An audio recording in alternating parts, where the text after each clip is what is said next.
British పరిపాలనా కాలం నాటి నుండి రెవెన్యూ డివిజన్గా కొనసాగుతున్న అనకాపల్లి జిల్లా నర్సీపట్నంలో నివాసం ఉంటున్న 10,000 మందికి పైగా గిరిజనులు తమకు ఇక్కడ ఓటు హక్కు వద్దంటున్నారు. రాష్ట్ర అసెంబ్లీ స్పీకర్ చింతకాయల అయ్యన్నపాత్రుడు ప్రాతినిధ్యం వహిస్తున్న నర్సీపట్నంలో అనేక సంవత్సరాలుగా ఉద్యోగ, వ్యాపార, పిల్లల విద్యా అవసరాల రీత్యా అల్లూరు సీతారామరాజు జిల్లాలోని చింతపల్లి, గూడెంకొత్తవీధి, జీమాడుగుల, కొయ్యూరు తదితర ఏజెన్సీ మండలాలకు చెందిన వందలాది గిరిజన కుటుంబాలు నర్సీపట్నంలో స్థిర నివాసం ఉంటున్నారు.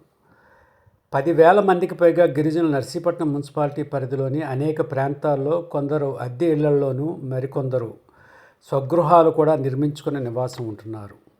అయితే గత కొన్ని సంవత్సరాలుగా వీరంతా నర్సీపట్నంలోనే స్థిర నివాసం ఉంటున్నా ఈ నియోజకవర్గంలో ఓటర్లుగా పేరు నమోదు చేసుకునేందుకు అంగీకరించడం లేదు. ఇటీవల జరిగిన యూనిఫైడ్ ఫ్యామిలీ సర్వేలోనూ ప్రస్తుతం జరుగుతున్న ఓటర్ల నమోదు పరిశీలనకు సంబంధించిన స్పెషల్ ఇంటెన్సివ్ రివిజన్ ప్రక్రియలో కూడా నర్సీపట్నం మున్సిపాలిటీలో స్థిర నివాసం ఉంటున్న గిరిజనులు వారి కుటుంబ ఓటర్ల వివరాలను చెప్పేందుకు ఆసక్తి చూపడం లేదు. అధికారుల అంచనా ప్రకారం ఇటువంటి వారు 10,000 మందికి పైగా ఉంటారని అంటున్నారు. 2011 జనాభా లెక్కల ప్రకారం నర్సీపట్నం మున్సిపాలిటీ జనాభా 61,540 కాగా ప్రస్తుతం 1,00,000 మందికి పైగా జనాభా మున్సిపాలిటీ పరిధిలో నివసిస్తున్నారని మున్సిపల్ అధికారులు తెలిపారు. మున్సిపాలిటీలో ఇటీవల జరిగిన సర్వే ప్రకారం 23,151 కుటుంబాలు నివాసం ఉండగా వీరిలో గిరిజన కుటుంబాలు 1,500 పైగా ఉంటారని గిరిజన ఉద్యోగుల సంఘం ప్రతినిధులు పేర్కొన్నారు. నర్సీపట్నం ఏరియాకు సమీపంలో ఉన్న నాన్ షెడ్యూల్ ఏరియాతో పాటు షెడ్యూల్ ఏరియాకు చెందిన గిరిజనులు కూడా మున్సిపాలిటీ పరిధిలో నివాసం ఉంటున్నారు. మున్సిపాలిటీ పరిధిలోని శారదానగర్ ప్రాంత అత్యంత విలువైన ప్రాంతమే కాకుండా అమెరికా మాదిరిగా విభిన్న ప్రాంతాలు, వివిధ జాతుల ప్రజలు అత్యధికంగా నివాసం ఉంటారు. అయితే ప్రతి ఎన్నికల్లోనూ ఈ ప్రాంతంలో అత్యల్ప ఓటింగ్ శాతం నమోదు కావడానికి వలస ఓటర్లే కారణమని రెవెన్యూ అధికారులు అంటున్నారు. ఎన్నికల సంఘం నిబంధనల ప్రకారం ప్రజలు వారి ఓటు హక్కును ఎక్కడ వినియోగించుకోవాలో నిర్ణయించుకునే అధికారం వారికే ఉంది.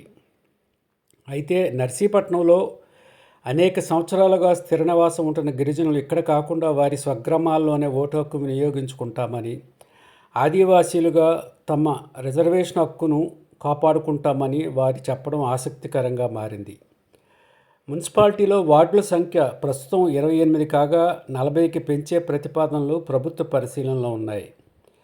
అందువలన ఎస్టీలకు రిజర్వ్ చేయబడే వార్డుల్లో సంఖ్య పెరిగే అవకాశం ఉన్నందున మున్సిపాలిటీల ఎన్నికల నాటికి మున్సిపాలిటీలోనే ఓటర్లుగా నమోదు చేయించుకోవడానికి కొంతమంది గిరిజనులు ఆసక్తి చూపుతున్నారని గిరిజన ఉద్యోగుల సంఘం ప్రతినిధులు అంటున్నారు.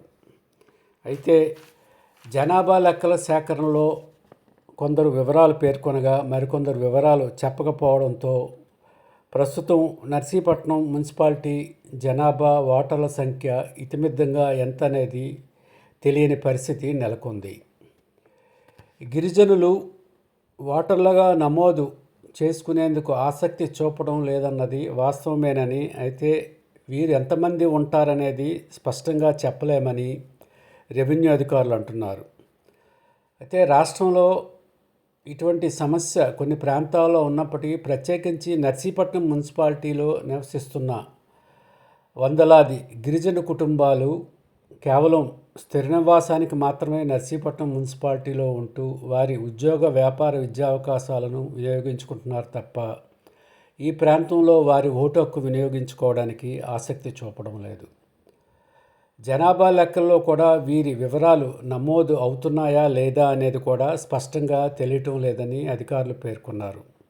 గత శాసనసభ ఎన్నికల్లో శారదానగర్ ప్రాంతంలో అత్యల్ప ఓటింగ్ నమోదు కావడానికి గల కారణాలను విచారించేందుకు కేంద్ర ఎన్నికల కమిషన్ ప్రతినిధులు కూడా వచ్చి విచారణ జరిపారు. అత్యంత రద్దీ ప్రాంతంగా ఉండే శారదానగర్లో అత్యల్ప ఓటింగ్ నమోదు కావడానికి ప్రత్యేకించి వలస ఓటర్లే కారణమని రెవెన్యూ అధికారులు పేర్కొంటున్నారు. వీరిలో అత్యధికంగా గిరిజనులే ఉన్నారని అన్నారు. అయితే ఏదో ఒక రోజు నర్సీపట్నం ఎస్టీలకు రిజర్వ్ అయినా ఆశ్చర్యపోనవసరం లేదని అసెంబ్లీ స్పీకర్ అయ్యన్నపాత్రుడు గతంలో పేర్కొనడం గమనార్హం.